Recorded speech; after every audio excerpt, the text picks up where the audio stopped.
Sister Shanice in the house, and as you can see, we are back for session 3 in our series with our teacher Mitree. And today's session is going to be looking into what we as Africans are made up of. You know, what are the elements that an African is made up of? Are we more than flesh and blood? What are the connections between us, our body, and nature? So we're going to be hearing from Brother Mitree, who's going to be doing a lecture for us as part of the Organic African Paradigm. Today's session is entitled African Elemental Nature of Water and Energy. Sounds like it's going to be a really interesting one. We're also going to be looking into fear. To what extent, you know, do we absorb fear? How does fear control our lives? He says, fear is the absence of knowledge and understanding. So if we had the knowledge and the understanding, would we then be fearless? And if we were fearless, what does that mean about us as Africans and the potential that lies inside of us that would otherwise, you know, we would be able to bring forward? If fear wasn't in the way, what could you potentially become? Okay, so today, Brother Mitree is going to be breaking all that down for us and so much more. Welcome, welcome, Brother Mitree. The one who comes in peace is always welcome. The one who comes to teach is always welcome. The one who comes to learn is especially always welcome. Positive energy and creation energy to you, my dear Sister Shanice. Thank you for having me for another session. And I look forward to today's lecture. Absolute privilege and honor. Family, if you haven't already watched session 1 and session 2, I strongly advise that you do. You will never look at the color black in the same way again. Brother Mitree decolonizes our mind and then recolonizes our mind. Okay, so make sure you check out session 1 and 2, and also give us a thumbs up, give us a like, and then share with your family and friends. And if you're not already a subscriber, please do remember to subscribe. Anyway, let me get out of the way because we're going to go straight in to our lecture for today's session with Brother Mitree. Okay, so today I'm going to be making an introduction to the elemental natures. Now I have to introduce this to you, the audience, slowly, because this stuff, if I do it to a rush, it will be more complex. So what I'm going to do is today, I'm just going to make an introduction of the elemental nature. Now, when we come back in another session, we're going to I will have a full slide of your anatomy, and then I will start pointing out what element is what. And so you can relate to nature in that way. So until then, I'm just going to make an introduction to you. It's kind of like to entice you to go within. So when I first came to Sister Shanice's show, I said that I would withdraw knowledge out. You are the well, and we draw knowledge out. Now, the well meaning that whenever you think of a well, you think of a hole in the ground, and you think of that hole having access to water. So it is a realm of unknown, where it's a deep realm that is unknown, and you dive into that realm and you draw out with a bucket and you draw out water. And as you draw out this water, the water is the symbol of knowledge in African or ancestral thought. Water is the symbol of knowledge. Water is the symbol of intelligence. Water is the symbol of everything, not just life, but the symbol of all things, the wealth, knowledge, understanding. Out of water, when you expose water to temperature or the stove, you take a pot of water, put it on the stove, and you introduce fire, that water will create vapors, air. Air will start to arise. And that tells you the nature of water. Water can transform. It can be changed, right? And that air, when you cool that air down, again, that air will turn back into water, and that water, based on gravity or the density, will fall back down to earth. So all these things happen within your body. All these processes are happening inside your mind, your body, your spirit. As above, so below. This is what the ancients said. Now, if something exists at the micro level in the body of an ant, it exists in the body of a human being, right? So you don't, the aim of this lecture is so you don't take what is within yourself for granted. Rather, you start to look at yourself as there are things within me that when it is drawn out, I will gain clarity. So I'm going to put a slide on the screen for you. This screen is an introduction only. Next time we come, we will be introducing you to the real deal. We'll be introducing you to images and explanations and whatnot. But for today, we are just going to introduce you to your title of your lecture, lecture number 3, and the African elemental nature of water and energy. Awakening, 1, awakening, open your mind to that idea that you are an elemental nature, and then mastering that level of elemental nature, mastering the 7 states of African elemental nature. There are 7 states, and I will explain all these things to you. So as always, we open with our greeting, and then we talk about the 2 paradigms. The 2 paradigms being that one paradigm was created by the Europeans through colonization, or Arabs through colonization of the Africans. This is called inorganic. So this is unnatural to you. It means it was constructed and then projected onto you. You ingested it, then you regurgitate it as your identity, as your way of perceiving the world. The original blueprint that you had, that is called the organic African paradigm, meaning the natural identity blueprint of Africans. So those are the 2 blueprints. One blueprint, which is the organic African paradigm or the natural identity blueprint, it deals with a long story of African origins. Very long stories. I'm not going to tell you all the stories because you're not prepared for that level yet. So we are going to begin the story with things that you're familiar with: medicine, math, astrology, astronomy, civil engineering, architecture, engineering, irrigation system, metallurgy, biology, chemistry, and farming, agriculture, leadership, administration, systems, philosophy, and universities. These are the things that Africans, in their natural state of identity, these are the things they do, right? Things that they do when they're in their unnatural state of identity is more like, twerking, dancing, all those type of stuff that they do, cursing, prison, all type of things, right? And those things were caused from a systematic era, right? So the Alexander the Greeks took control of Kemet, the African people were kicked off the stage of history at that time. When Hannibal lost the war to the Romans, the Africans were kicked off the stage, and gradually the Africans fell off the stage of world presence, world history. And they went into their, what we call it, their isolationist period, into the inner continent, isolation. They started to build modest existence, modest culture, modest civilization. They no longer stood on the world stage. So the people that stayed on the world stage during those times were people like Aksum of Ethiopia, the Roman Empire, the Chinese, the Qin dynasty, and etc. Those type of people stood on the world stage. But we talk about the Bantu people, all those other people, they went into isolation. So during their isolation, they encountered a second wave of influx into the continent, which would be the 7th century wave, which when the Arabs came to Africa in the 7th century. Now, when the Arabs came in the 7th century, they went North Africa, they spread into the Swahili coast everywhere, and they were trafficking Africans out of there, sending them to the Middle East for, servitude, slavery.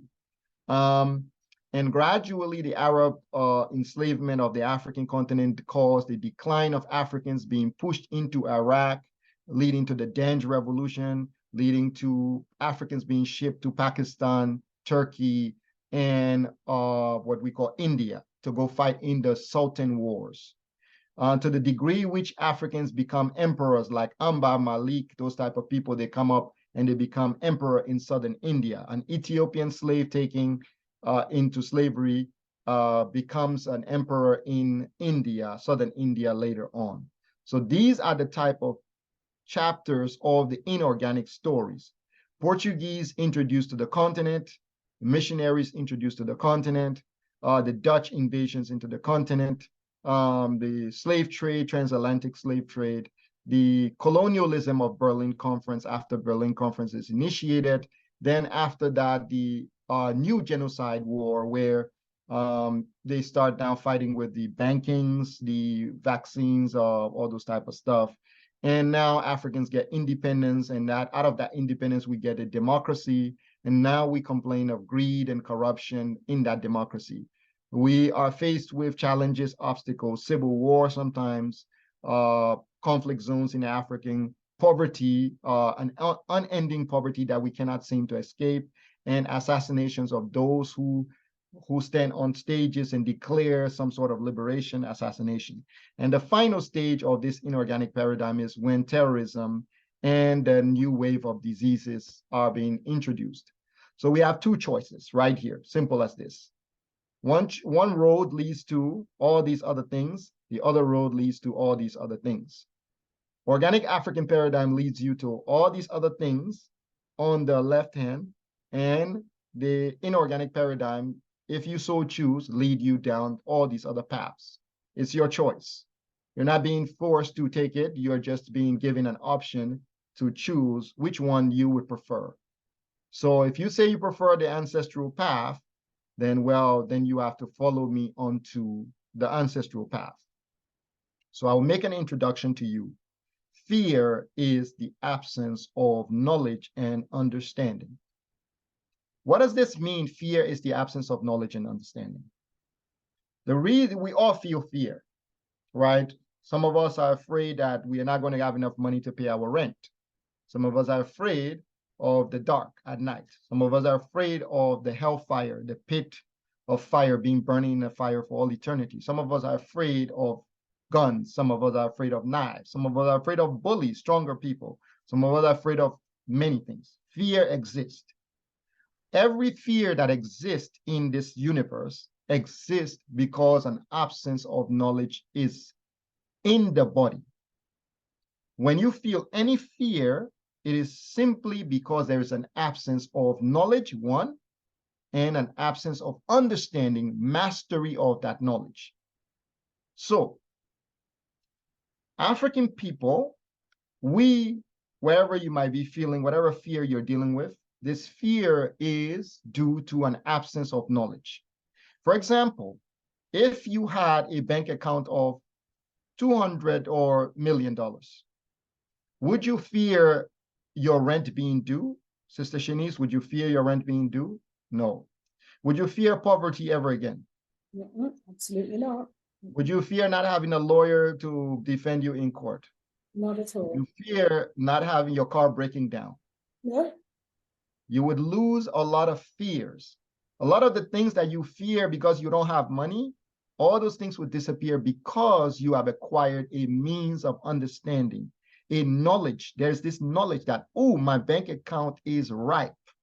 So because it's ripe, I don't fear my car breaking down. I don't fear going to court. I don't fear my rent. So everybody in this world, we all deal with different fears. Some people fear going to hell, right? They know that they're going to burn in the lake of fire, right? So when you understand, when you have gained knowledge of a fire, the nature of fire, and a lake of fire, when you fully understand that lake of fire, and you master that lake of fire, then that fear of going to the lake of fire dissipates. So this is how fear is destroyed. Fear is replaced with knowledge and mastery, understanding of that knowledge.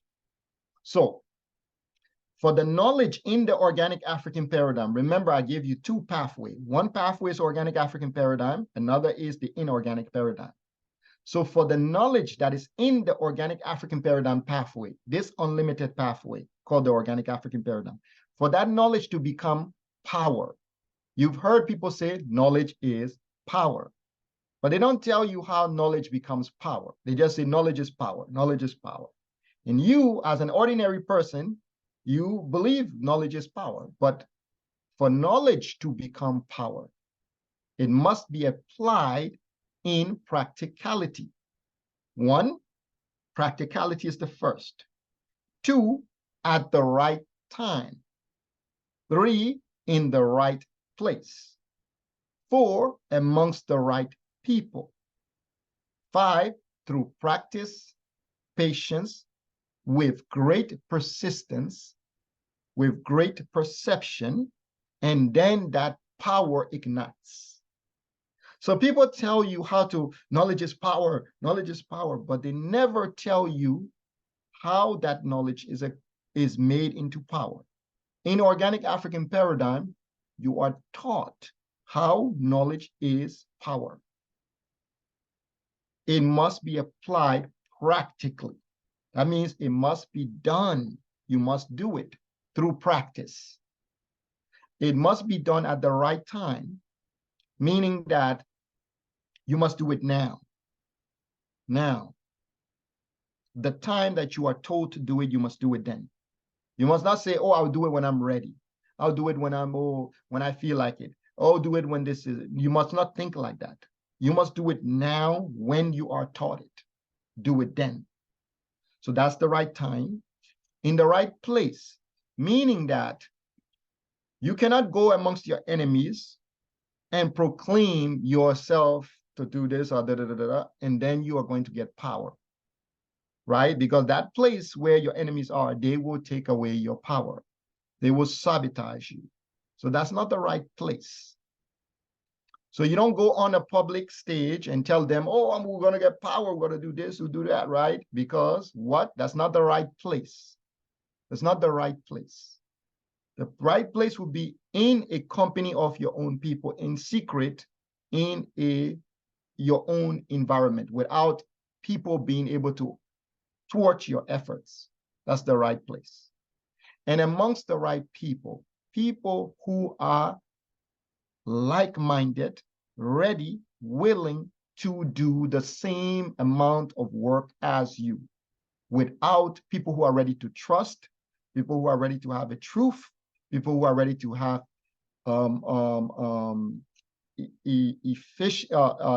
efficiency, like effective, those type of things, people who are ready. Then you must go through the process with practice. That means you will fail. You will not get it right the first time. You will not be a master the first day. It will take maybe 10 years to be a master, 20 years. But when you become a master, fear will no longer be in that knowledge. So then patience. It takes 9 months for a baby to be born. An elephant has to wait 18 months for one elephant to be born. A human only has to wait 9 months. So we all know what happens if you rush that baby, if that baby doesn't take the time it needs. We all know what that's called, premature. And those who are impatient, this is where you have to go within yourself, discover patience, develop patience, apply patience, so that everything has its full gestation period.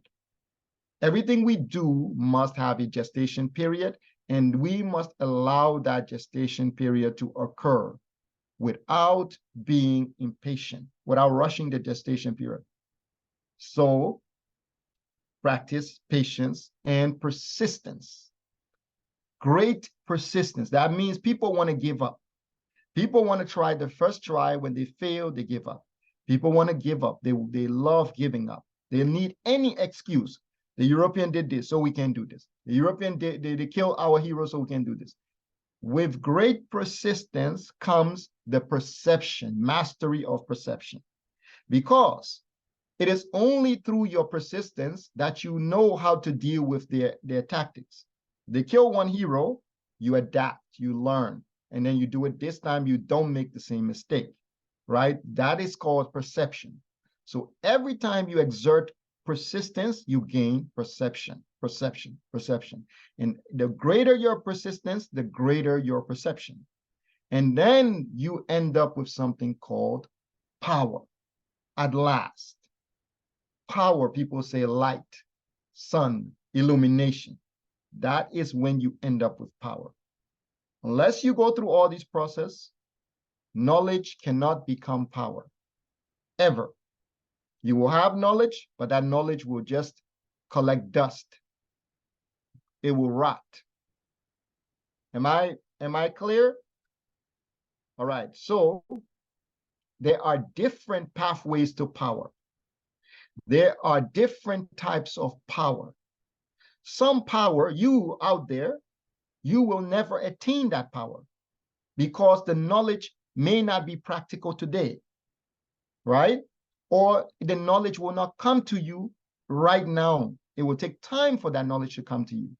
Or that you might not be even in the right place or among the right people, right? And even if the conditions for achieving power isn't ripe, isn't prepared, you must always look forward to the next generation. So today we want to unite the African continent. We want free trade. We want no borders, right? But if we're not able to achieve those things, what is our next best choice? Our next best choice is to look forward to the next generation. That is the purpose and destiny of the African people, to always prepare the next generation for knowledge and power.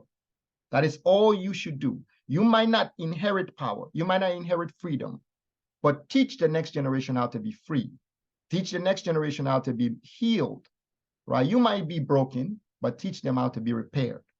And that is what the right path of knowledge is. So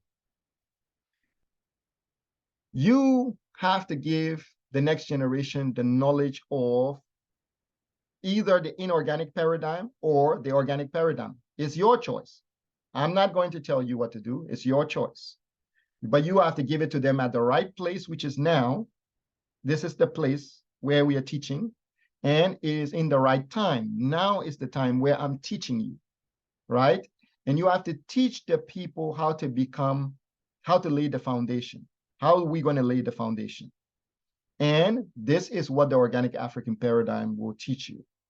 So the first step that Africans, all of us, this generation, for us to recover the knowledge of our ancestors, the glory of our ancestors, the first step that the ancient Africans, we need to know how they achieved their greatness.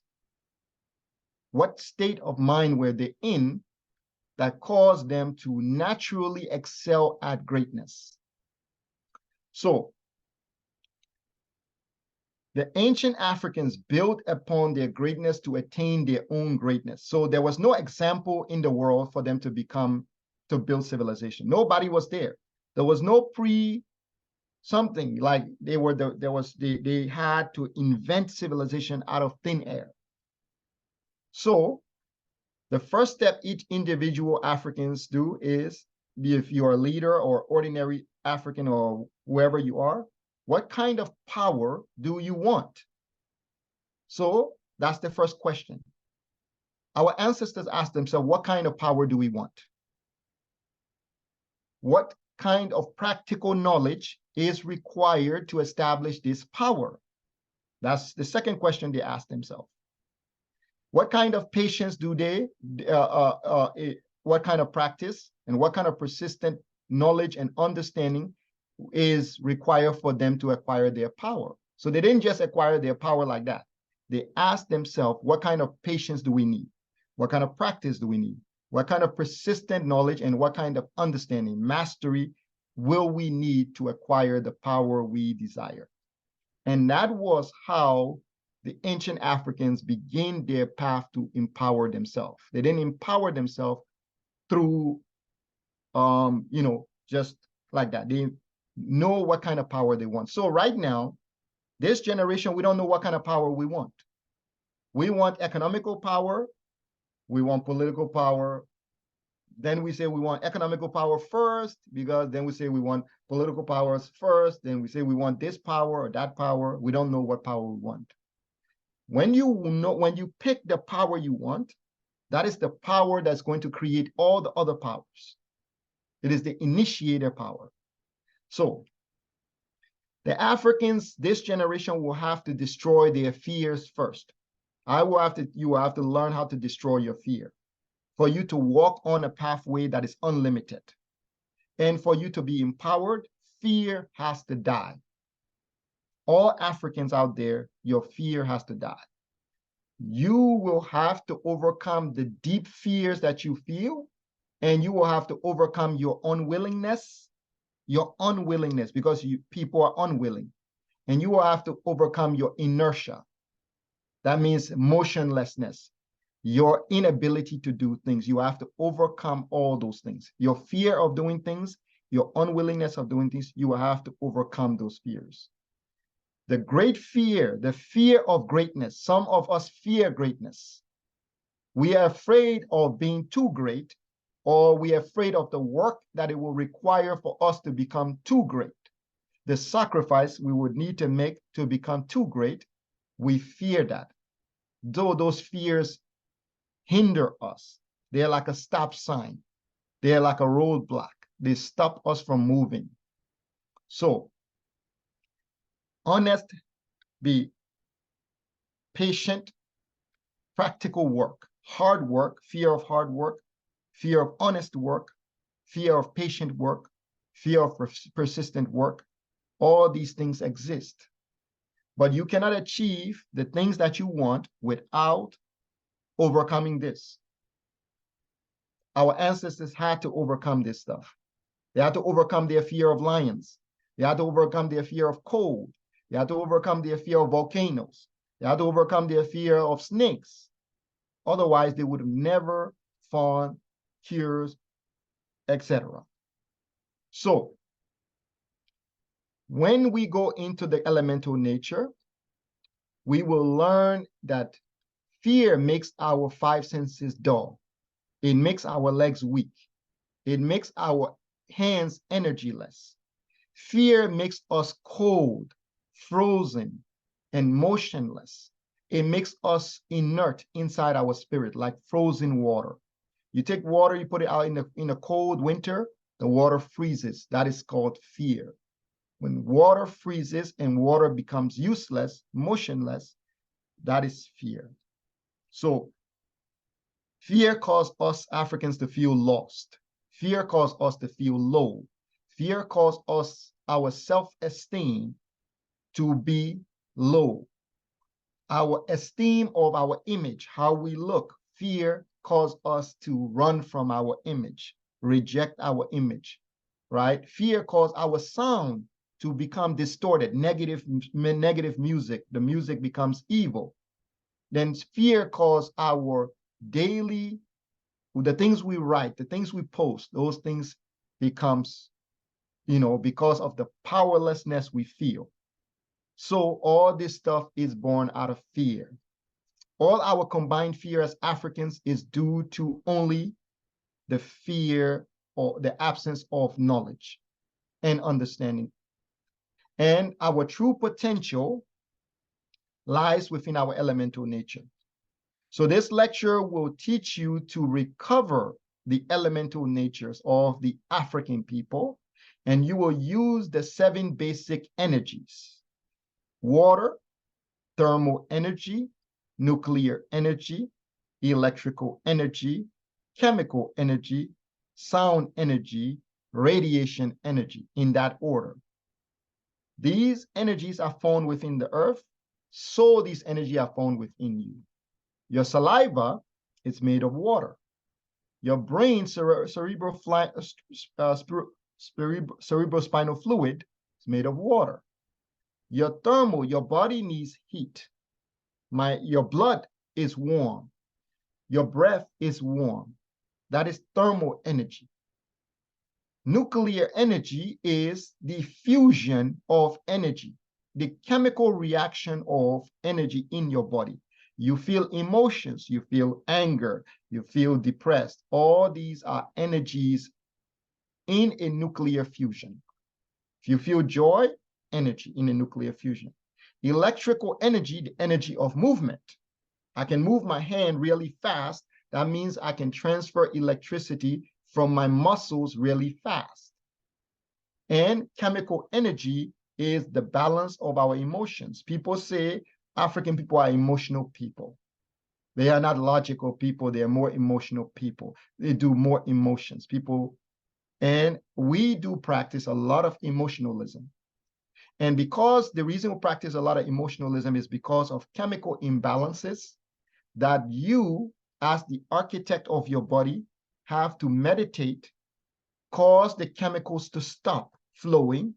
And when the chemicals stop flowing, allow the cells in your body to re-equilibrium themselves, reorganize themselves. So some things you will hear people say to you, you might have to meditate so you don't respond to it. You might have to stop so you don't react to it. And that gives your cells chance to reorganize themselves. Because if you are impulsive, like a lightning, then the cells cannot organize themselves. They immediately start reacting, volatile. They become explosive, eruptive. So sound energy, how the sound, music, culture, poetry impacts us. When music or sound hits us, how all our cells receive those sounds and how they interpret those sounds and how they manifest those sounds in chemical energy. How the cells, after hearing, kill, die, this and that, then they hear it, they send their information to their consciousness and say, we need to make this our part of our way. And radiation energy now, the power of melanin, bioluminescence. How the sun reflects all its energy on the planets, and those energies are absorbed by human beings, especially Africans, and how the planetary energies cause Africans to become, slaves sometimes of the planets. So you might be a slave to Jupiter, you might be a slave to Venus, those type of things like that, right? Because those are real planets in the solar system, and the sunlight does hit those planets, and those planets do refract that light back to Earth. And those light are absorbed by melanin because melanin absorbs light, energy. And melanin takes that energy and internalize that energy into chemical energy. And you experience things that are happening to you on a cosmic scale. People who don't have melanin don't have to worry about the planet influencing them too much. They're influenced on a minor scale, but someone with too much melanin, you are influenced by different moods of different planets. So this will be the end of the introduction of our lecture. I'm going to stop, and Sister Shanice is going to come in, and what we will do, we will give you all time to process the other lecture, because I don't want to bombard you with lectures after another. I want you all have to take time to learn this, because once you start going into this more complex lecture, it's not going to be easy for, it's going to require you to absorb, be comfortable what you previously learned. Once you're comfortable what you previously learned, then we can say, okay, I'm ready now. Then I can go to the next chapter. Because when we start going into those elemental natures, it will require you to now trust all your suspicions and all your doubts. Those things you have to throw them away, because you're entering a dimension where your ancestors had to go into. So if you're entering their dimension now, you're no longer going to be yourself. You got to become like them. Have trust in yourself, in what you're being told. So I'm going to stop here. You can come in, Sister Shanice. Okay, thank you so much, Teacher Mitree, for another informative lecture there. And I'm sure a lot of what Teacher was saying, you may well want to post some questions on. So this is session 3.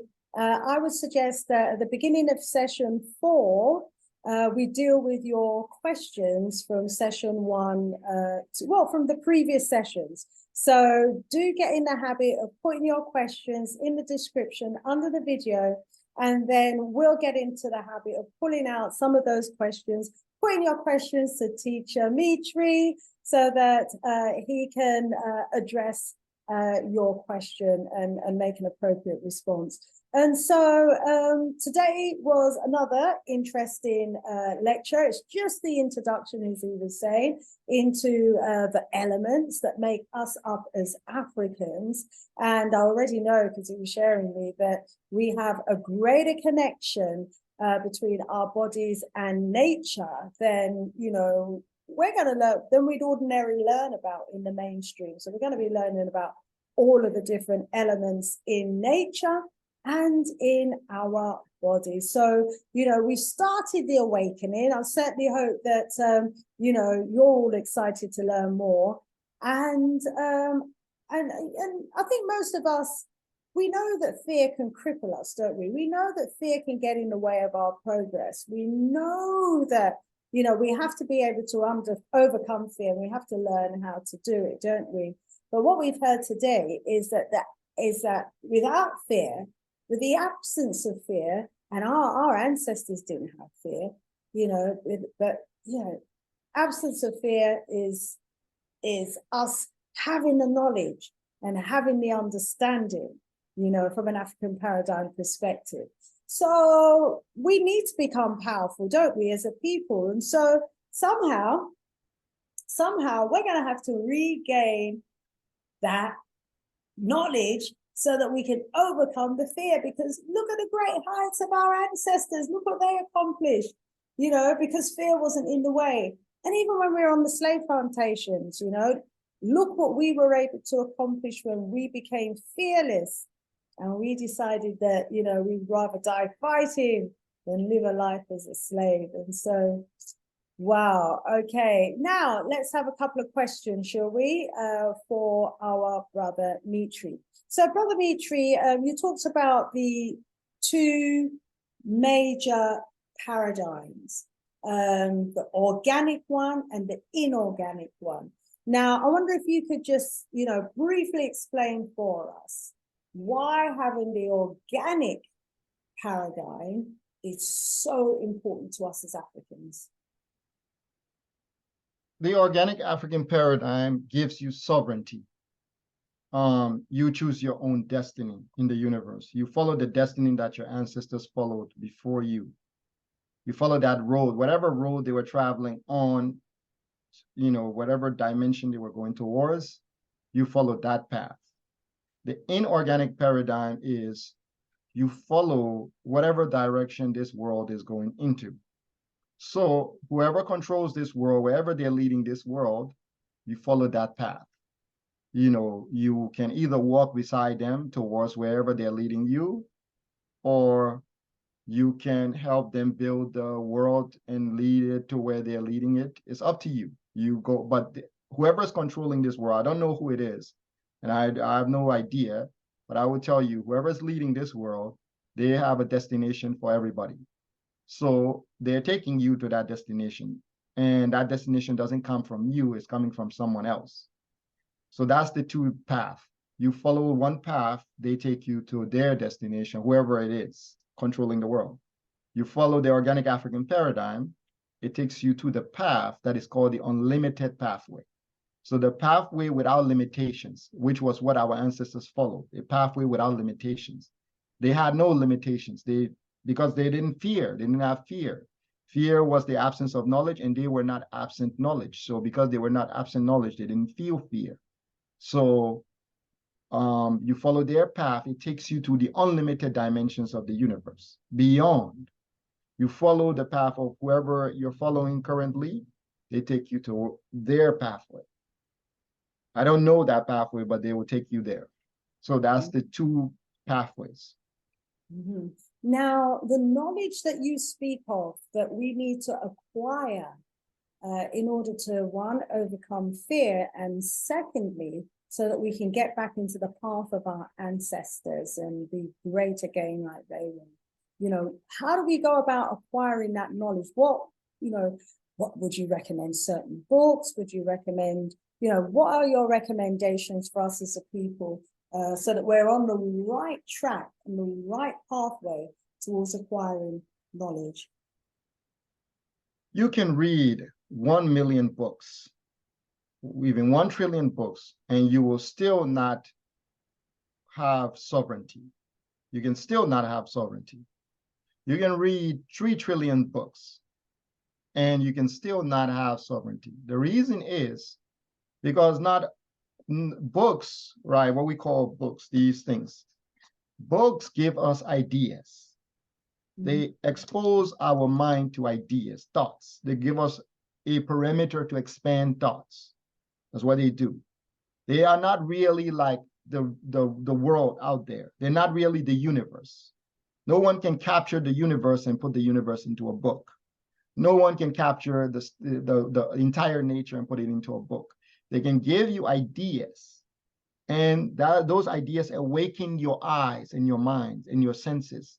And when your senses become heightened, you perceive the universe itself. You begin to perceive the universe. And through that perception of the universe, you gain understanding of who you are. You gain knowledge of self through your own perception. So I can give you books all I want. It would not do anything for you. In order for you to gain knowledge of self, not just knowledge of self, knowledge of your creator, knowledge of nature, knowledge of ancestors, knowledge of Ma'at, how to balance, and knowledge of Ubuntu. I can give you knowledge of books, but the creator is not found in books. The creator is found in the universe. The creator is found within you. So you have to go within yourself. You have to go silent. You have to stop talking, quiet your mind, go inside yourself. Be comfortable inside yourself.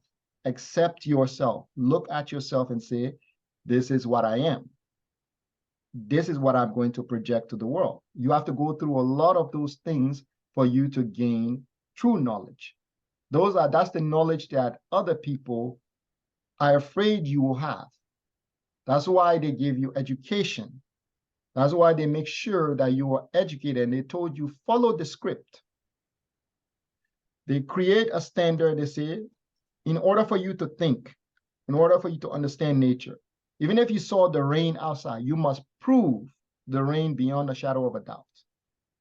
If you say, I saw a shooting star, you must prove a shooting star beyond the shadow of a doubt. So if you say, if our ancestors say they built the pyramids, they must prove they built the pyramids beyond the shadow of a doubt. So you got Sheikh Anta Diop in the court of law trying to prove that we built the pyramids, because they're dictating how we understand the world. In order for you to prove that you built the pyramid, you have to go to the education system, learn forensic. Once you learn forensic, then use forensic to prove that you build the pyramids through their knowledge system, through UNESCO. So that is not sovereignty. That is not sovereignty. The Chinese don't need to go through UNESCO to prove that they built China.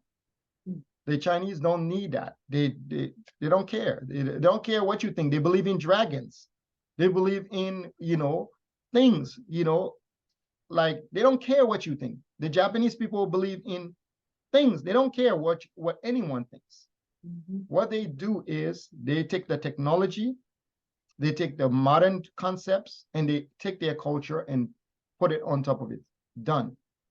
We absorb their culture. We absorb their technology with their culture on top of it. You watch Jet Li movie, you watch a karate movie. That's their culture. We're absorbing it, right? But they don't care how we feel about it.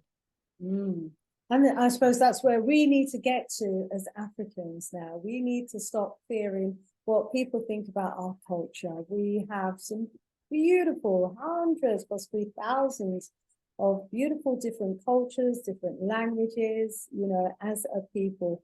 And we need to embrace all of that. Now, in terms of acquiring the knowledge, from what I'm hearing, it's very much an individual journey as well. But then there's not an individual journey. Organic African paradigm will give you the foundation.